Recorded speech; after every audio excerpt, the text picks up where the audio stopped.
I'm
Ikaw kasasama sa tigaan, hindi mo ko pababayaan.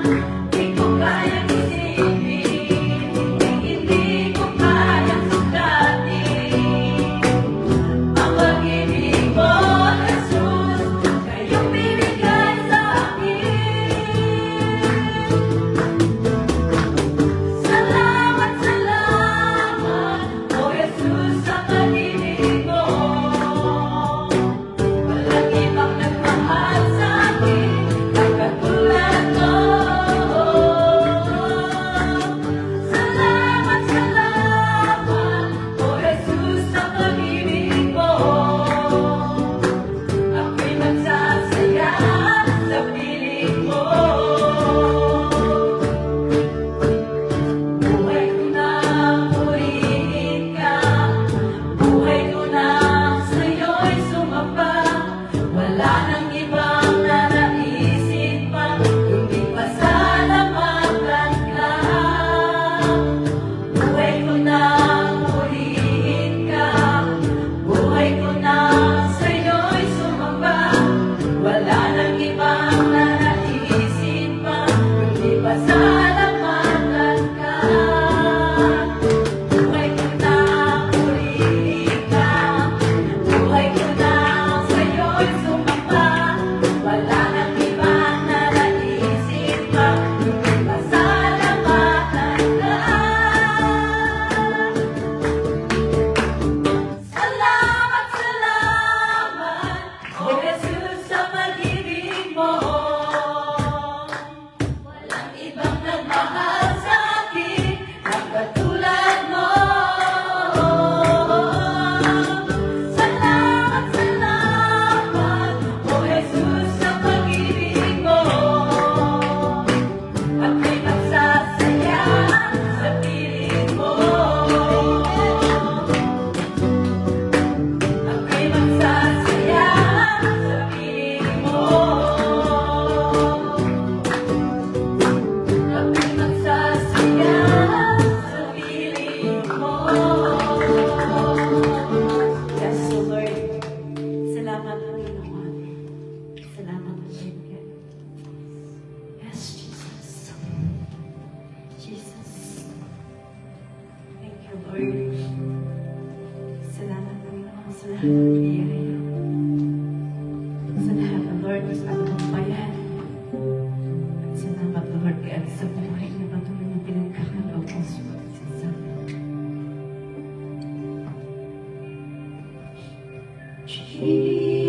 Jesus, you're the sweetest name of all. Jesus, you always hear me when I call. Oh, Jesus, you lift me up each time I fall. You're the sweetest name of all. Jesus, how I love to praise your name. Jesus, you're the words that love to say. Oh, Jesus, you died and took away my sins. You're the sweetest name of all. Jesus, you're ever soon and coming King. Jesus, we need the love that you can bring. Oh, Jesus, we lift our voices and let's sing.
Oh, Jesus, we lift our voices up and sing.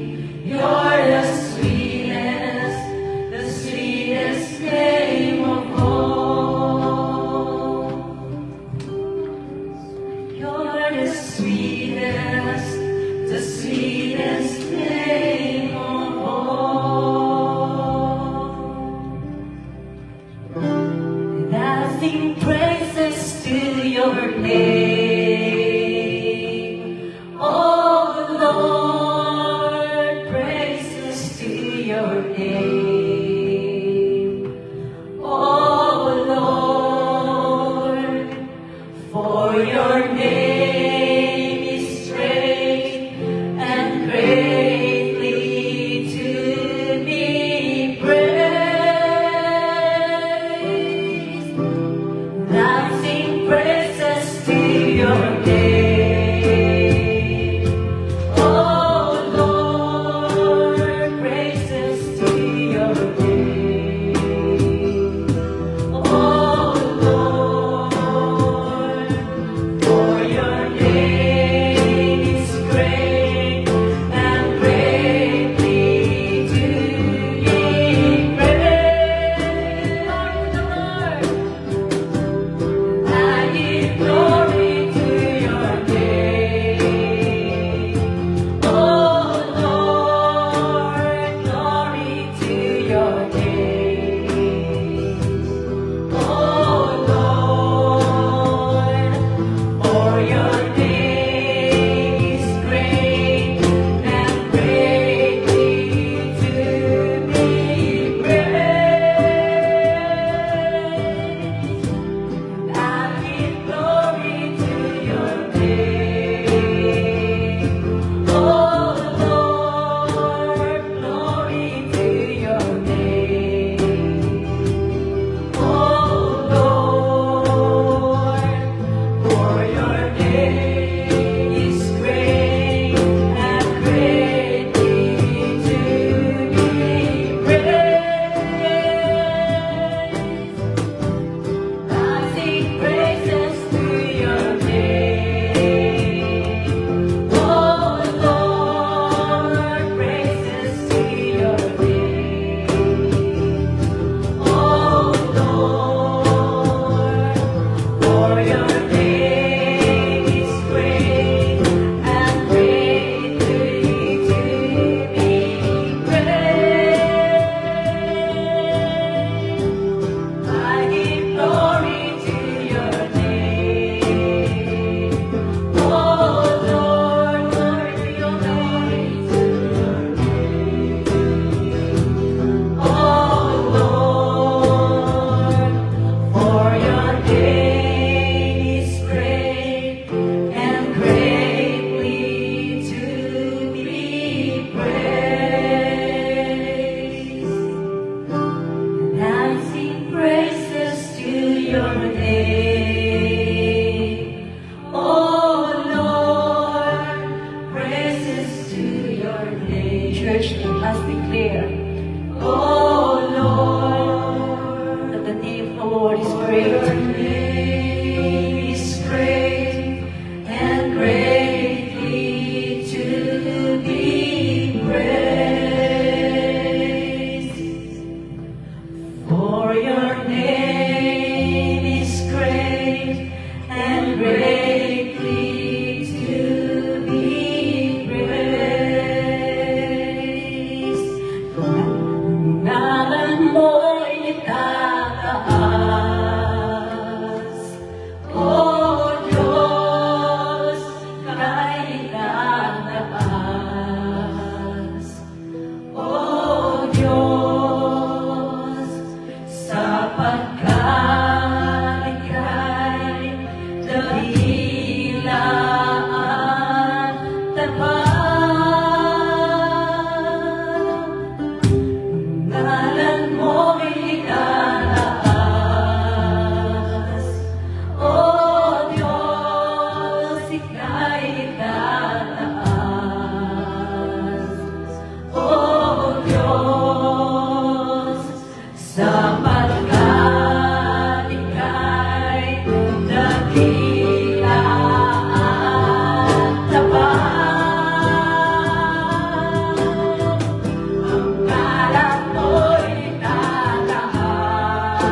takilain ka, Panginoon. Lord God, we glorify and we praise your name, O Lord, because you deserve all this, O Lord. Thank you, God, once again, sa araw na ito, Panginoon. Even, Lord God, sa katakilaan mo sa buhay ng bawat isa. We thank you, God, also, Lord, sa patuloy mong pagmamahal, Panginoon, sa bawat isa. Sa walang sawang pagmamahal na patuloy mong ipinapadama, Panginoon. And Lord God, right now, we come before you once again with a humble heart. That, Lord God, na sa aming mga dalangin, Panginoon, ay patuloy mo itong tugunin, Panginoon, ayon sa inyong kalooban. Lord God, sa bawat isa na narito, Panginoon, na may mga mabibigat na pasanin sa buhay, Lord God, I pray that may continue to comfort them. I pray, Lord God, that may continue to help them overcome this, Panginoon. I pray, Lord, na patuloy na nandun yung patuloy na pag-alalay mo, Panginoon, through your word. That, Lord God, na patuloy silang maging malakas, Panginoon. And Lord, we also pray that may continue to help them. Na patuloy na masolusyonan din ang mga pasanin, mga problema, challenges, Lord God, na pinagdadaanan ng bawat isa. And Lord God, we also do pray for those who are sick right now. Even, Lord God, sa mga hindi po namin kasama sa panahon ngayon, dahil po sa sakit na kanilang nararamdaman. Lord God, we do pray that may continue to extend your healing hands to them from head to toe, Panginoon, na patuloy na maramdaman nila ang kagalingan na nagmumula, Panginoon, sa inyo. Patuloy po, Panginoon, ninyo silang bigyan ng kalakasan na patuloy na magpatuloy sa hamon ng buhay, Panginoon.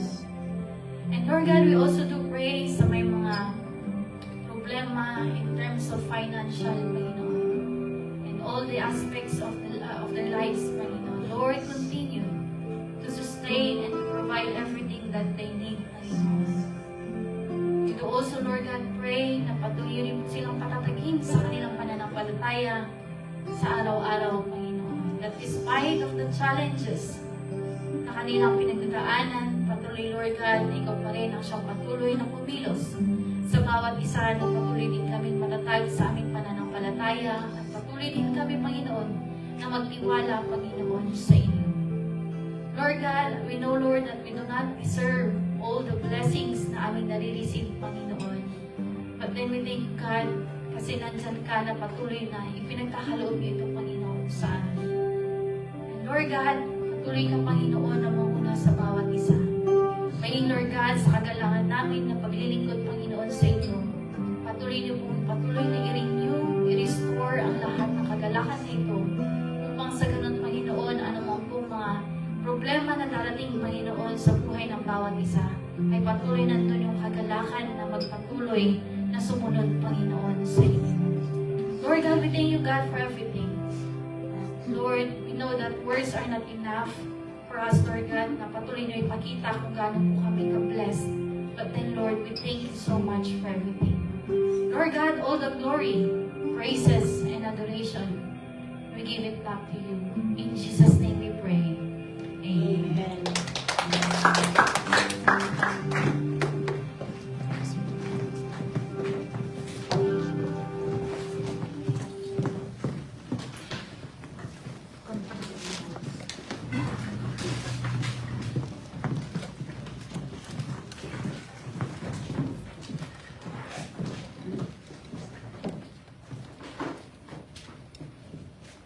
Bluetooth disconnected. Manalipili po tayong magkakatayo. Basahin po natin ang Matthew 14, verse 15 to 21. Ito po ang banal na salita.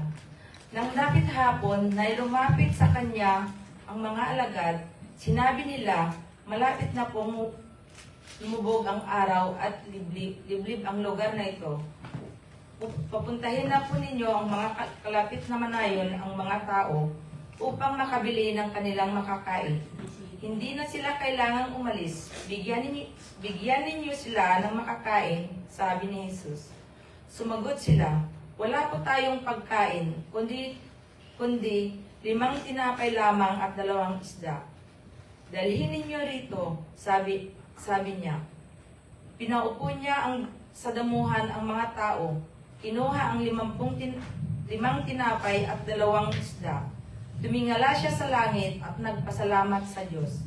Pinaghati-hati niya ang mga tinapay at iniutos sa mga alagad na ipamahagi iyon sa mga tao. Nakakain at nabusog ang lahat. Nang ipunin ng mga alagad ang natirang pagkain, nakapuno pa sila ng 12 kaing at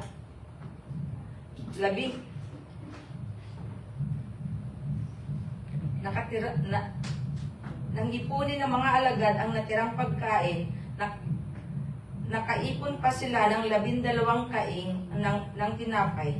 Mga 5,000 lalaki ang nakakain, bukod pa sa mga babae at mga bata. Ito po ang salita ng Panginoon. Nakakaupo na po tayo.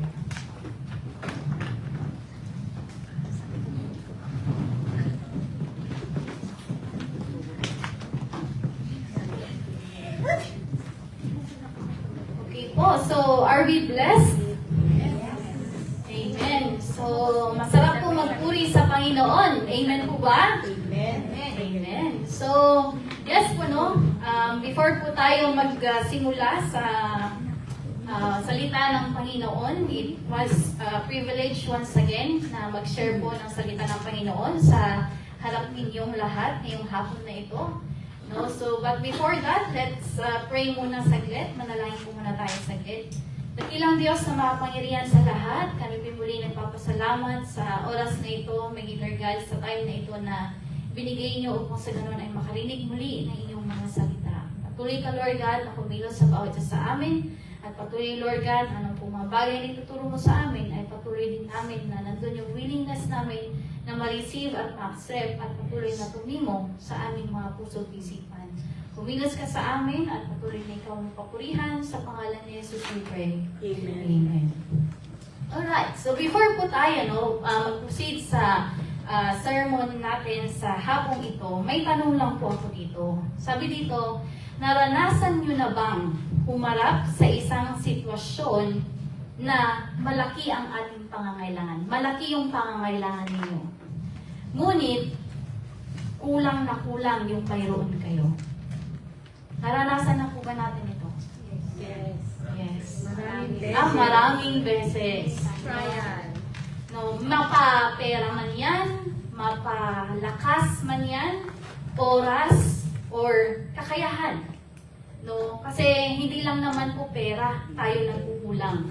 Maging sa lakas. May gusto pa tayong gawin pero wala na tayong lakas. Tama po ba? Wala na tayong yung yung kagaya sa ministry. Gusto pa nating mag-evangelize sa maraming mga places pero kulang tayo sa oras. Maging sa kakayahan. Gusto nating umawit pero hindi tayo gifted sa pag-aawit. No? Marami po tayong tinutukoy dito na kakulangan or kakulangan. No? So, the passage po natin na papag-aralan sa hapong ito is matatagpuan po sa Matthew chapter 14 verses 15 to 21. So, itong Matthew po na ito, itong passage po natin ito, it records one of the most common, well-known na miracle ng Panginoong Jesus. It is the feeding of the 5,000 men, besides women and children. So, in short, more than 5,000 siya. So, ang pangyayari pong ito ay naganap pagkatapos po natanggap ng Panginoong Jesus ang malungkot na balita tungkol po kay John the Baptist, na siya po ay napugutan ng ulo dahil po sa inutos ni King Herod. No? And dahil po sa lungkot at pagdadalamhati, no, umalis po si Jesus sakay ng bangka patungo po sa isang liblib na lugar na para siya po ay mapag-isa. But then, hindi po, nalaman po ito ng mga tao. Maraming tao, nalaman nila kung saan pupunta ang Panginoong Jesus. That's why sila rin po ay sumunod. Sinundan po nila si Jesus na pumunta po sa liblib na lugar na iyon. No? So sa halip po na paalisin sila ni Jesus, nandun na nakita yung habag po ang Panginoon sa kanila. Nandun yung habag niya, at saka pinagaling din po niya yung mga may mga sakit. Makikita po natin yan sa previous na passages po natin. No po? And hindi lamang po yun, no? Pinaglingkuran din po ng Panginoon ang pangangailangan ng mga tagasunod niya. No? And ang pangyayari po ito, yung nabanggit po natin kanina, nangyari po ito sa isang liblib na lugar, sa ilang, sa tabi po ng dagat ng Galilea. No? And nung gumagabi na po, nabahala yung mga tao. Nabahala yung mga alagad. Kasi nga po, liblib yung lugar nila, malayo sila sa bayan. Kung malayo sa bayan, in short, wala din po silang mapagkukunan ng pagkain. No? And libong-libong tao yung nandun. No po? So, sa gitna po ng imposibleng sitwasyon, because hindi po na malingit sa kalaman ng bawat isa, meron lamang silang 5 tinapay at 2 isda. No? Imposibleng sitwasyon na nangyari sa mga alagad, ngunit ipinakita po ni Jesus ang kanyang habag. No, yung kapangyarihan ng Panginoon, and then yung kakayahan po na maglaan ng higit pa sa pangangailangan ng kanyang mga tagasunod. No, and then marahil din po sa atin, sabi po ninyo kanina, no, may kakulangan din po tayong naranasan. Hindi lamang po isang beses, kundi maraming beses na. No po. So, ganito rin po yung karanasan ng mga alagad. No? Nandun din nakita nila yung pangailangan na ng maraming tao kasi nga naglakbay sila. Of course, nagutom din sila. No? Nakita ng mga alagad yung pangailangan ng tao. Ngunit, nakita din nila kung ano yung meron sila. No? Yung 5 tinapay at 2 isda lang. Kaya inisip nila na imposibleng matugunan yung pangailangan ng tao, ng mga tao. No? So, yung message po ng Panginoon sa hapong pong ito is about when what we have is not enough. No? Kapag ang mayroon po tayo ay hindi sapat. No? Sino po dito nagkukulang ngayon? Hindi lang in terms of financial. No? Sino ang kinukulang ngayon? Na, kunyari, kung sa buhay po natin, no, trabaho tayong trabaho, pero bakit parang yung pumapasok sa atin, parang kulang? No? Kulang kasi maraming bayarin. No? Hindi lang po siya sa pera, in terms of sa lakas din, yung sinabi natin kanina, kakayahan, oras. No? I know for sure na lahat po tayo kinukulang until now. Tama? Amen. No? So, dito po, kapag ang mayroon po tayo ay hindi po sapat, paano po tayo tumutugon? Ano po ba yung ginagawa natin? No? Anong ginagawa natin? In the time of Moses, may kakulangan din siya. Mahina po siyang magsalita. Yun ang kakulangan niya. Pero, si Lord pa rin po yung nagsustain sa kanya. No? Sa Jeremiah, may kakulangan din siya. Unqualified siya. Bakit? Dahil siya ay bata. Pero, ang Panginoon pa rin yung nagsustain sa kanya. Marami rin pong mga characters sa Bible na makikita natin na maraming kakulangan. Pero, nakita pa rin natin at the end of their lives, ang Panginoon pa rin yung nagsustain sa kanila. No? So, ano po ba yung matutunan natin sa passage natin doon sa Matthew 14 verse 15 to 21? So, when what we have is not enough, kung ang mayroon po tayo ay hindi po sapat, first point is, don't get ahead of God. Huwag po nating pangunahan ang Diyos. No? Huwag nating pangunahan ang Diyos. Sabi po sa verse 15, as evening approached, the disciples came to him and said, this is a remote place and it's already getting late. Send the crowds away so they can go to the villages and buy themselves some food. No. Makikita po natin dito na padilim na yung time na yon. Eh, nasa liblib silang lugar, so walang malapit na tindahan. Kung yan po natin sa atin dito ngayon, walang convenience store, walang sari-sari store, wala talaga silang mapagkukunan ng pagkain. So, nung nakita po ng alagad, no, ang maraming mga tao at yung pangangailangan nila, at tinignan din nila kung ano yung meron sila, no, nakafocus po sila sa problema. Sa sitwasyon na meron sila. Nakafocus po sila sa limitadong resources na meron sila. No, kaya parang nagkaroon sila ng action. Nandun na yung parang kung babasahin po natin yung dito, sabi niya, send the crowds away. Parang inuutusan pa ang Panginoon na ito yung gawin mo. No? Pinangunahan nila ang Panginoon. Hindi po sila nag-antay kung ano yung sasabihin ng Panginoon sa kanila na kanilang gagawin. No, sila na yung lumapit kay Jesus at sinabi nilang, send the crowds away. Pauwiin na lang ninyo yung mga tao, or paalisin na lang po ninyo yung mga tao. No? So, ngunit dito po, sa part na ito, hindi po nakita ng mga alagad kung ano yung plano ng Diyos. Hindi po nakita ng mga alagad kung gaano ka-powerful ang Diyos. No? And ganun din po tayo minsan. Kapag nahaharap po tayo sa mga problema o sa mga pagsubok, mabilis din po tayong gumagawa ng sarili natong action, decision, plano. Tama po ba? Mali. No? Kahit nasa time din na sobrang gipit din tayo minsan, sometimes pinapangunahan din natin ang Diyos na mag-take ng action sa problemang yun. Without asking the guidance and the leading of God. No? Yun din yung minsan nagkukulang tayo yung paghingi ng gabay sa Diyos. So dito po, tinuturo ko sa atin na huwag nating pangunahan ang Diyos. So bago po tayo gumawa ng desisyon, hanapin din po muna natin kung ano yung gabay ng Diyos sa atin. In what way? Praying, reading His Word. So, pwede din po tayong mag-ask ng advice for our spiritual families. Ano po? Dahil din po dito, kung tayo po ay na-acknowledge natin yung guidance or yung leading ng Panginoon, dito rin po pumapasok yung faith natin, yung pananampalataya po natin.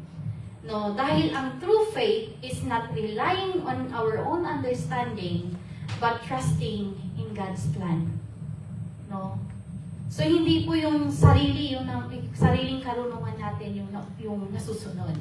Ano po yung sinasabi sa favorite verse po natin? Proverbs 3:5-6. Trust in the Lord with all your heart, and lean not on your own understanding, and all your ways submit to Him, and He will make your paths straight. Anong sabi niya? Ipagkatiwala na natin sa Panginoon. At huwag tayong manangan sa sarili nating karunungan. Bakit po sinabi dyan na huwag tayong manangan sa sarili nating karunungan? Because our understanding is limited. Yung karunungan meron po tayo is limitado lamang. Kasi may mga sitwasyon sa buhay natin na hindi po natin kayang solusyonan sa sarili lang natin. No? Bagkos sabi dyan, all your ways submit to Him. I-submit natin, i-lift up natin kay God lahat. No po? Because God's wisdom is perfect. Ang karunungan po ng Diyos ay perfect. No? So instead of rushing ahead with our own plans, we should trust Him to guide our steps. Hayaan po natin na ang Panginoon yung mag-guide sa atin through His Holy Spirit sa kung ano po yung mga bagay na ating gagawin. And then Isaiah 55:8-9 says, For my thoughts, pakibasa nga po, For my thoughts are not your thoughts, neither are your ways my ways, declares the Lord. As the heavens are higher than the earth, so are my ways higher than your ways, and my thoughts than your thoughts. Ayan. So, sabi po dyan, yung thoughts natin is higher, yung thoughts ng Panginoon is higher than our thoughts. No, dyan po natin mami-measure na yung kaalaman natin is hindi po pwedeng maikumpara sa kung anong kaalaman ng Diyos. No? And dito rin po, sinasabi din po dito that God often works in ways we do not expect. No, hindi po natin minsan inaasahan kung paano kikilos ang Diyos sa buhay natin. No? And what seems impossible to us may be the very opportunity God uses to display His power. Minsan din po kasi sa karanasan natin or sa imposibleng, sa bagay na imposible sa atin, Diyan din po pumapasok ang kapangyarihan ng Diyos upang patuloy na ipakita sa atin na makapangyarihan siya. No? So, human solutions are limited, but God's plans are greater. Yes po, ang isip po ng tao, no, yung solution na inisip po ng tao, minsan limitado lamang. Nakafocus lamang siya sa iisang lugar. No? But then, yung plano po ng Panginoon are greater. Yung plano niya sa atin is much greater. No po? So, sometimes po kasi, no, kung tayo po ay nakaranas po ng mga problema sa buhay, no, and meron po tayong solution na ginawa sa sarili nating karunungan. Sometimes, yung problema nga mas lumalala eh. Tama po ba? No? Sa alam natin, yung solution na ginawa natin is tama. Pero kung titignan din po natin at the end, mas lumala yung problema. Mas nadagdagan pa yung problema. No? Kaya, wag po nating pangunahan ang Panginoon, no po? No, kailangan din po natin munang antayin or i-ask yung guidance and then yung leading ng Panginoon sa buhay natin. So when what we have is not enough, don't get ahead of God, but instead, seek God's direction before making decisions. I-seek natin muna yung direction ng Panginoon bago po tayo mag-desisyon. And do not assume that our solution is the only solution. Huwag nating itatak sa kaisipan natin na yung solusyon na naisip natin is yun lang yung solusyon. May mas magandang solusyon po yan na ibibigay sa atin ng Panginoon. And then trust God. Trust that God sees what we cannot see. No? Magtiwala po tayo sa Panginoon na nakikita niya ang lahat ng bagay, maging sa hindi po natin nakikita. No? Kaya sabi dito, don't rush ahead of God. Wait for His direction. No? Because when we get ahead of God, we may miss what God is about to do. Kasi kapag pinangunahan din po natin ang Diyos, maaaring hindi rin po natin makita yung mga bagay na nais niyang gawin sa buhay natin. No? Dito rin po natin test yung ating patience. Kung gaano po tayong kapasensyoso sa pag-aantay sa kasagutan ng Panginoon. So yan po ang point 1 natin. So when what we have is not enough, do not get ahead of God. Or wag nating pangunahan ang Panginoon. And then the next point is, don't worry. Trust God. Huwag mag-alala, magtiwala sa Diyos. Sino po dito ang palaging nag-aalala? Ako lang? No. The term kasi po na don't worry is ang hirap. Hindi mo siya pwedeng sabihin na hindi ka na mag-alala. Tama po ba? Kasi sa sitwasyon natin ngayon, marami tayong pangangailangan. Marami tayong kailangan gawin. No? Pero, hindi po ito galing sa akin, kundi galing po sa Biblia. Sabi dyan, don't worry. Meaning to say, huwag po tayong patuloy na malugmok sa pag-aalala. Huwag po nating hayaan na patuloy tayong maging stagnant sa pag-aalala. No? Bagkus, magtiwala po tayo sa Diyos. No po? Sabi sa 16 and 17, nung pagkatapos po na sinabi ng mga alagad na paalisin na lang yung mga tao, nag-reply si Jesus. Sabi niya, Jesus replied, they do not need to go away. Hindi na nila kailangang umalis. No? You give them something to eat. Bigyan niyo sila ng makakain. And sabi ng mga alagad, we have here only 5 loaves and 5 loaves of bread and 2 fish. No? So nang sabihin po ni Jesus sa kanyang mga alagad na bigyan ninyo sila ng makakain, agad din po nilang nakita yung kanilang kakulangan. No, wala na silang ibang action kundi sinabi lang nila, meron lang po tayong 5 tinapay at 2 isda. Nandun yung realization ng mga alagad na yung kakulangan nila na hindi nila nakita yung kapangyarihan ng Diyos before pa. No? And yun, nakita nila yung 5 tinapay lang at 2 isda at yung kanilang pananaw ay hindi po ito sapat para sa napakaraming tao. In reality, imagine 5 loaves of bread and 2 fish kakasya sa 5,000 tao mahigit, no? Sa family pa nga lang na 5 tao, hindi po yun kasya. Tama po ba? No, how much more pa sa 5,000? No? Yes, no? So, ipinapakita po dito na yung tugon po ng mga alagad is ganun din yung karaniwang ugali ng isang tao. No, na kapag nakaharap sa problema, mas madalas nakikita yung limitasyon. Tama? Mas nandyan na yung pagsubok, sasabihin mo, nandyan na yung due date mo, sabihin na, andyan na naman yung due date mo. Pag titingin mo, anong tinitignan natin? Una, yung resource na meron tayo, yung limitasyon tayo, sabi natin, kulang. No? Sana kukuha nito, kulang. No? So, sa pamamagitan po, no, ng utos po ng Panginoon, itinuturo po ni Jesus sa kanyang mga alagad na huwag pong magpadala sa pag-aalala. No? Dapat silang matutong magtiwala sa Kanya kahit hindi pa po nila nakikita ang solusyon.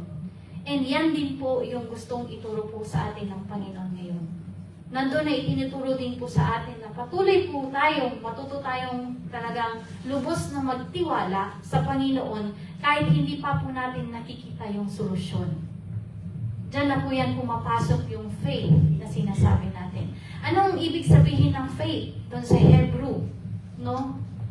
Yan yung pinaniniwalaan natin yung bagay na hindi natin nakikita.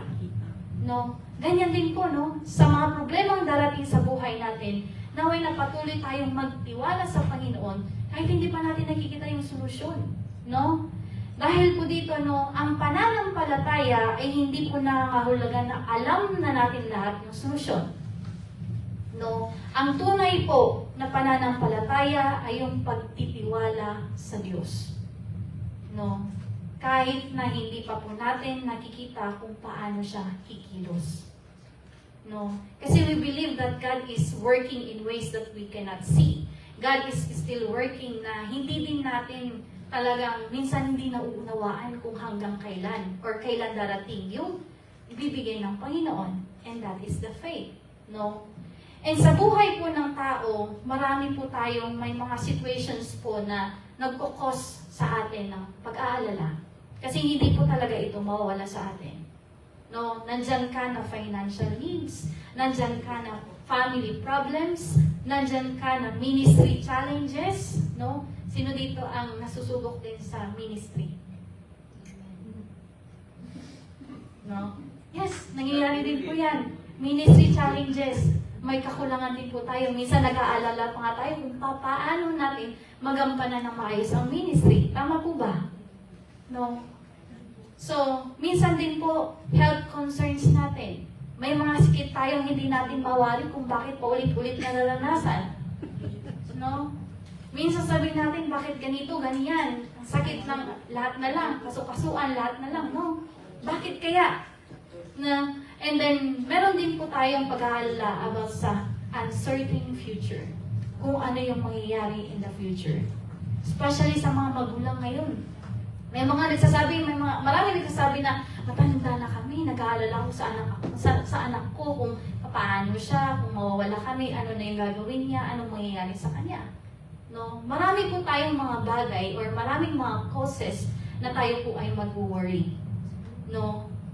But then, no, tulad ng mga alagad din, madalas din po tayo nakatuon sa kung ano ang wala tayo sa halip na kung sino ang kasama natin. No, yan po yung minsan na nakakaligtan po natin.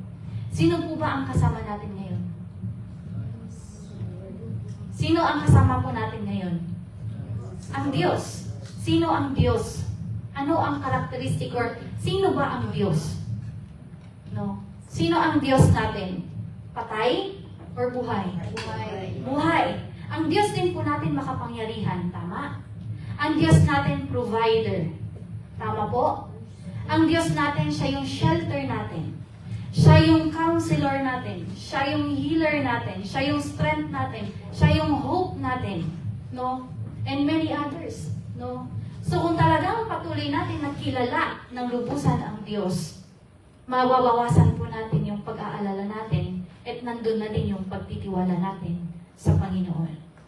No po? So, inaanyayahan po tayo ni Jesus na palitan po natin yung pag-aalala ng pagtitiwala. No? Sa halip po na lagi nating itanong sa Kanya na, how will this work? Or how will this work out? Paano ito masusolusyonan? No? Matuto po tayong itanong yung tanong na ito. Can I trust God in this situation? No? Itanong po natin na mapagkakatiwalaan ko ba ang Diyos sa sitwasyong ito? No? At kung hindi po tanong, sabihin lang natin, Lord, I trust in you. No? I commit all to you. No? Yun dapat yung patuloy natin matutunan.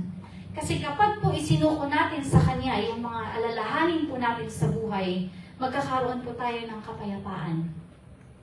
Andun yung lakas ng loob na sumunod pa rin sa Kanya despite sa challenges na pinagdadaanan po natin.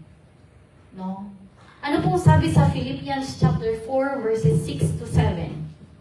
Sabi po, pakibasa po. Do not be anxious about anything, but in every situation, by prayer and petition, with thanksgiving, present your requests to God. Ayan, wag kayong mag-alala sa mga bagay-bagay. Do not be anxious about anything. No, wag na tayong mag-alala, sabi niya. But in every situation, ano po dapat natin gawin? Manalangin tayo sa Kanya, i-commit natin sa Kanyang lahat. Bakit po? Because worry focuses on the size of the problem. Yes. Bakit po? Yung pag-aalala, kapag na-focus natin sa pag-aalala, ano po nangyayari sa problema? Mas lumalaki, nadadagdagan pa. Tama po. No? Imbis na isa lang yung mino-worry mo, nandyan na, dagdag na yan, pa isa-isa, hanggang sa dumadami. But then, sabi dito, prayer focuses on the greatness of God. Kapag tayo nananalangin, na ifo-focus dyan at nakikita natin kung gaano kadakila ang Diyos. No? The more we worry po kasi, yung worry na term na yan, the more we worry, the more problem comes. If we worry, paano? Pag nag-alala tayo, anong mangyayari sa atin? Sasakit ang ulo. Nai-stress. Sakit tiyan. Sakit pusa. Ano pa? Nadadamay pati kasama. Tama po. Yes. Kung patuloy po tayo nag-aalala, even sa trabaho, nadadamay sila. No? Di po ba? No? Papasok tayo sa trabaho, minsan, kahit na sa simpleng bagay, nagagalit tayo. Bakit? Sa dami nang iniisip tayo sa pag-aalala. No? Kaya, wag po natin hayaan na malumbok po tayo sa pag-aalala. Kundi patuloy po tayong magtiwala sa Panginoon. Amen po ba? Amen. And sabi din po sa Matthew 6:31 to 33, favorite verses po din po natin ito, no? Sabi dyan, so do not worry. Huwag tayong mag-alala. Saying, what shall we eat? Ano ang iinumin ko? Ano ang isusuot ko? No, especially this coming anniversary, that is our big event. No? Minsan nandyan na yan. Pag-aalala mo kayong gagamitin ko sa anniversary. No? And I am not excuse sa bagay na ganyan. Kasi syempre, nakikita din natin, syempre, may motive tayo. Tama? Alam naman na hindi lang tayo yung naka-pink sa time na yan. No? May pink pala natin. Ang hirap naman kapag naka-purple tayo, naka-pink silang lahat. No? Sa this coming Father's Day, no? Nag-iisip na puti daw ang team ng Father's Day. Ano kaya ang gagamitin ko kung wala akong puti? No? Nandun yung pag-worry natin. Pero sabi ng Panginoon, do not worry, what shall we eat, or what shall we drink, or what shall we wear? No? Because ang tinutulong po dito, our Heavenly Father knows our need. Alam po ng Diyos Ama ang ating pangailangan. So ano dapat ang kailangan natin gawin? Seek His kingdom and His righteousness. No, unahin po natin ang kadakilaan ng Panginoon. At lahat ng ating pangailangan ay kanyang ibibigay. No, hindi lang some hindi lang some yung ibibigay ng Panginoon. All these things will be given to you as well. And it is pertaining to our needs. No? So when what we have is not enough, point to natin is do not worry, but trust God. And that's why we need to bring our needs to Jesus instead of worrying. Pagkalo natin, ialay natin sa Panginoon yung ating mga pangailangan. No, huwag po natin kalimutan ang pangako po ng Diyos sa atin. And focus on God's ability, not our inability. No, i-focus po natin kung ano yung abilidad ng Diyos. At huwag tayong mag-focus sa kung ano yung kakulangan po natin. No po? And then trust Him even when resources seem insufficient. Magtiwala lang po tayo, no? Kahit na yung resources na meron tayo po ay hindi po sapat. No, yan po ang salita ng Panginoon. Because sabi nga po natin, worry sees the problem, faith sees God's provision. Ang worry, nakikita lang niya problema. Pananampalataya nakikita niya yung provision ng Diyos. No? Yan po ang lagi po nating tatandaan. And the last point natin, when what we have is not enough, we need also to always remember that God is more than enough. Ang Diyos po ay higit pa sa sapat. Hindi lang siya sapat higit pa sa sapat. No, God is more than enough. Ano po ang sabi sa verse 18 to 21? Bring them here to me, sabi ng mga alagad. And meron lang po tayong 5 tinapay at 2 isda. At sabi ng Panginoon, ibigay ninyo sa akin. No? So, nung ibinigay ng mga alagad ang tinapay kay Jesus, no, ito po ay kanyang pinagpala, no, pinutol-putol at pinarami at ibinigay sa mga disipulo, at yung mga disipulo naman po ay ibinigay sa mga tao. No? And dito po, no, hindi lamang sapat yung kanyang ibinigay, kundi ito pa po ay higit pa sa sapat. Bakit po? No, sabi dito, no, they all ate. Nakakain sila. Hindi naman nasabi saan na nakatikim sila. Nakakain silang lahat. And were satisfied. Busog sila. No? At hindi lamang po yan. Sapat na yan. Tama po ba? Kasi nga, nagugutom sila. Sapat na yan. Nakakain sila, nabusog sila. Sapat na yun. Pero higit pa sa sapat, yung ibinigay ng Panginoon dahil may sobra pang natira. No? There were left over. Marami pa pong mga tira. No? That's why God is more than enough. No po? So sabi dyan, no, the number of those who ate was about 5,000 men besides women and children. More than 5,000 yung nakakain. No po? So dito po ay pinapakita dito yung miracle na ginawa ng Diyos, no, na ang Diyos ay hindi po nalilimitahan ng ating mga kalagayan o kakulangan. Meaning to say, sa tingin po ng tao, hindi sapat. No po? Pero nagiging higit pa sa sapat kapag ito po ay inilagay sa kamay po ng Panginoon. No po?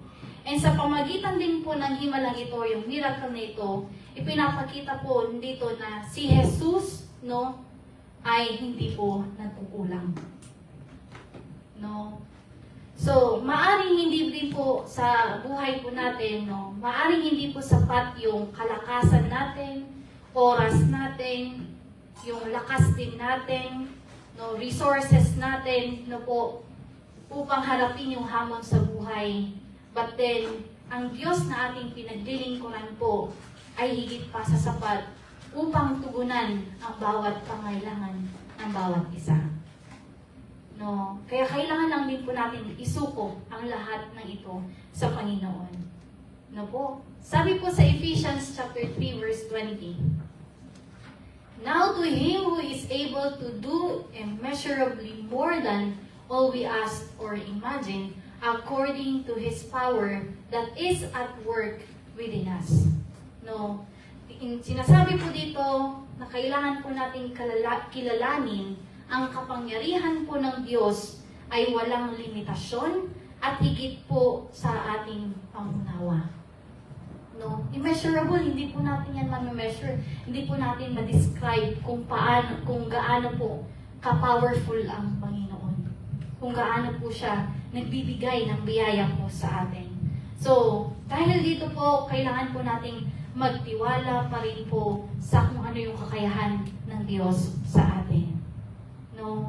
Dahil walang imposible sa Diyos. No po? And then sa buhay din po natin, kumikilos po ang Diyos sa paraang hindi po natin inaasahan. No po? And sa Philippians 4:19 says, "And my God will meet all your needs according to the riches of His glory in Christ Jesus." No? Ang kakulangan po natin ay hindi po problema sa Diyos. No? Because God is our provider. No? Alam niya yung pangailangan natin. That's why nandun din yung provision din niya sa atin. Dahil hindi rin po nagkukulang ang Panginoon. Amen po ba? Amen. And then, sabi din po sa Psalms 23 verse 1, ang sabi dyan, "The Lord is my shepherd, I shall not want." No, kung titignan po natin ang isang tupa, no, ang isang pastol, no, ang isang pastol, alam din po niya yung pangailangan ng kanyang tupa. Tama po ba? Ganon din po ang Diyos. Ang Diyos ang ating pastol, tayo yung mga tupa. Alam ng Diyos ang pangailangan natin. And kagaya din po ng tupa, nandun yung dependent niya sa pastol niya. And likewise, bilang sa atin, bilang isang Kristiyano at bilang isang anak ng Panginoon, no, kailangan din po nating magdepende sa ating pastol ng Panginoon. No? Because God knows everything that we need. No, mapa-physical man din po yan or mapa-spiritual. So wag po nating kalimutan na alam din po ng Diyos ang lahat po ng ating pangailangan. So when what we have is not enough, always remember that God is more than enough.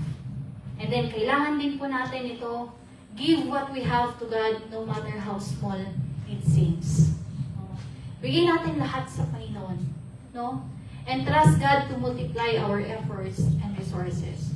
Kasi kung hindi po tayo nagtitiwala at ganun din na hindi din tayo maniniwala sa Kanya, hindi po yan mangyayari. No, we need to trust. No, lagi po nating naririnig yung tiwala, but sometimes ito din po yung nakakalimutan natin bilang isang tagasunod ng Panginoon. And remember that God's provision is sufficient for every need. Sapat po, higit pa sa sapat, ang provision po ng Panginoon sa ating pangailangan. No po? So, what is insufficient in our hands becomes sufficient in God's hands. No po? Ang mga bagay na hindi po sapat sa ating mga kamay ay nagiging sapat sa kamay po ng Panginoon. And sabi din dito, little is much when God is in it. No? Ang kaunti ay rumarami kapag kasama po natin ang Diyos. That's why you need to trust Him. No po? So, whatever little we have today, yung resources natin, strengths natin, abilities natin, yung mga opportunities natin, place it in the hands of God. No? And dito po, no, what seems insufficient sa atin is more than enough sa Panginoon. No? So, dito po, no, kung ang mayroon po tayo ay hindi enough, no, when what we have is not enough, alisin po natin yung wrong response natin, kagaya ng ginawa ng mga alagad. Yung getting ahead of God. Huwag natin pangunahan ng Panginoon. No po? At ang yung right response po natin, yung tamang pagtugon po natin, is we need to trust God. Because the reason we can trust Him is because God is more than enough. Yan po ang mensahe ng Panginoon sa hapong ito sa atin. Tayo po ay manandali ang manalangin. Once again, Lord, we thank you, God, for your word. Truly indeed, that you are more than enough, Panginoon. Lord God, sa buhay po natin, sa buhay po namin, Panginoon, kami po talaga ay nagkukulang in many ways, Panginoon. And even, Lord God, the resources na meron kami, Panginoon, is talagang nagkukulang. But then, Lord God, we thank you, God, for reminding us that we need to continually trust sa inyo, Panginoon. We need to lift it up to you everything, Panginoon. Thank you, God, as well for your promise na nandyan ka lagi para kami tulungan at patuloy ni provide yung aming mga pangangailangan. And sometimes, kami talaga ay nagkukulang. And even, Lord God, sa pagtawag namin sa iyo, pagtitiwala namin sa iyo, sometimes we fail. And Lord God, we ask for your cleansing, Panginoon. And even, Lord God, na patuloy niyo po kaming patawarin sa aming pagkukulang na ito, Panginoon. And continue to teach us na patuloy, Lord, and then na masunod kung ano yung kalooban mo, Panginoon. Especially sa pagtitiwala at patuloy na mananahan, Panginoon, sa inyo. We thank God for your word. And Lord, truly indeed, that you are more than enough. Thank you, God, for your word. Thank you, God, for this day. And thank you for this time. And all Lord God, praises and adorations once again. We give it back to you, Panginoon. Thank God for everything. In Jesus' name we pray. Amen. Amen.